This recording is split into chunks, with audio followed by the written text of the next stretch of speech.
Okay, I'm just going to come right out and say it. You are living inside an illusion right now. It's something you use every single second of your life, but probably never really question time. And in the next few minutes, I'm going to show you why the story you've been told about it is a complete lie. No, I'm being completely serious.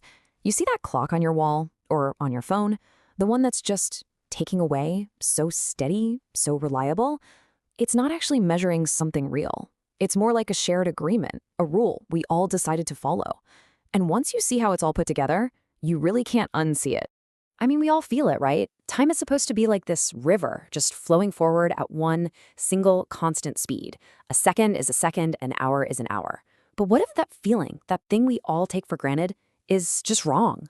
So where does this whole illusion even start? Well, it's not out in space somewhere. It's actually happening right inside your own head. That lie on your wall, it's being produced by your brain. Every single second.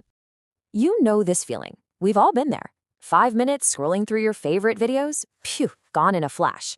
But 5 minutes stuck in a boring lecture? That feels like an eternity. It's the exact same 300 seconds on the clock, but it feels like a totally different reality. So why is that? It's because your experience of time isn't being measured by a clock. It's being created by your brain. And here is the first big mind-bending reveal. Your brain doesn't actually have a little clock inside it. It doesn't work that way.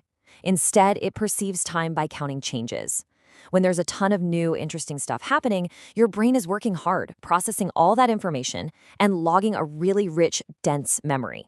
When you look back, it feels like a lot happened, so time felt fast.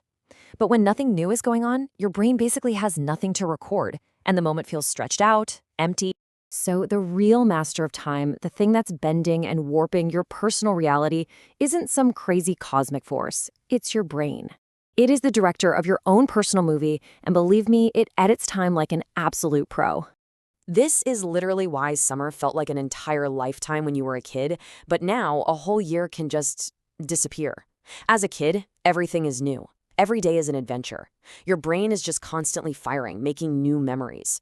But as an adult, life gets, well, repetitive. The commute, the job, the routine, your brain sees it all and just goes, yep, seen this before, done that, and it compresses the data. Fewer unique memories means time feels like it's slipping right through your fingers. Okay, so that explains how we remember the past. But what about right now? This very second, as you're watching this? Surely that's real, right? Well, you might want to buckle up because it's about to get even weirder. Just think about this for a second. When you see someone clap their hands, you see the hands hit and hear the sound at the exact same time. But in the real world, the sound actually reaches your brain faster than the light from the image does. So what's going on? Your brain is a master video editor. It literally hits pause on the audio for just a fraction of a second, waits for the visual to catch up, and then plays them back for you as one single, perfectly synced moment. Let that sink in, because your brain is constantly buffering, editing, and syncing reality for you.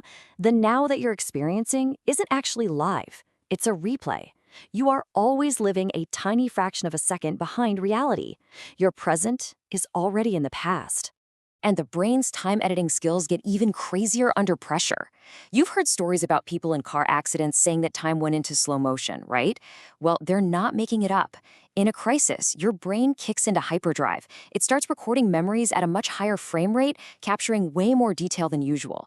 Time itself doesn't actually slow down. Your memory of that moment becomes so high definition that when you play it back in your mind, it feels like it's been stretched out. Okay, so our brains are constantly playing tricks on us with time. I get it, but you're probably thinking, that's all just perception. Real physical time out there in the universe is still constant, right? Well, this is where the story takes a massive plot twist, and we have Einstein to thank for it. Turns out, this whole time-bending thing isn't just in your head. It's literally built into the fabric of the universe. So Einstein figured out that space and time are not separate things. They're woven together into a single fabric he called space-time. And really massive objects, like planets or stars, literally bend and warp that fabric, kind of like a bowling ball sitting on a trampoline. And here's the kicker. The more that space-time gets warped, the slower time itself actually passes. And listen, this isn't just some wacky theory. You use this fact every single day. The GPS satellites orbiting the Earth are in weaker gravity than we are, so their clocks literally tick faster than ours down here. It's only by a few millionths of a second a day, but if engineers didn't constantly correct for this time dilation, the GPS on your phone would be off by miles within 24 hours. This is real. So these are the two cosmic rules for warping time: gravity and speed. The stronger the gravity you're in, the slower time ticks for you. And the faster you move through space, the more time slows down for you compared to everyone else. It's wild.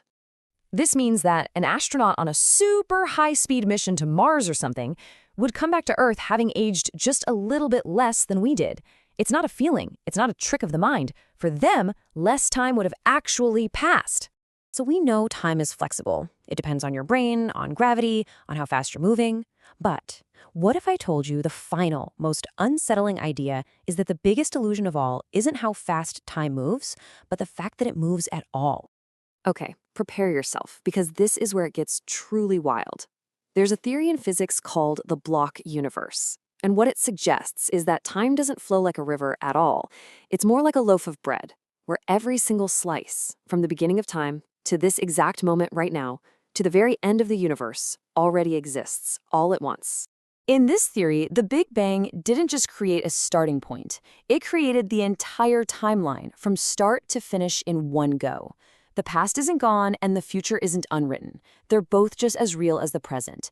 So time doesn't flow. It's your consciousness that's just moving through the slices, experiencing them one after another. You know that powerful feeling of now, this very moment? According to this theory, it's not some special universal thing. It's just the spotlight of your own awareness, shining on a single frame in a cosmic movie that's already been filmed. So when you get right down to it, time as we know it, with all its hours, minutes, and seconds, is a human invention. It's an incredibly useful tool, for sure.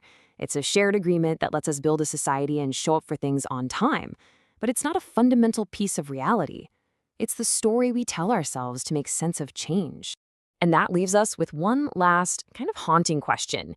If the entire movie of your life is already filmed, if every moment from start to finish already exists, how much choice, how much free will do you really have? I'll just let you think about that one.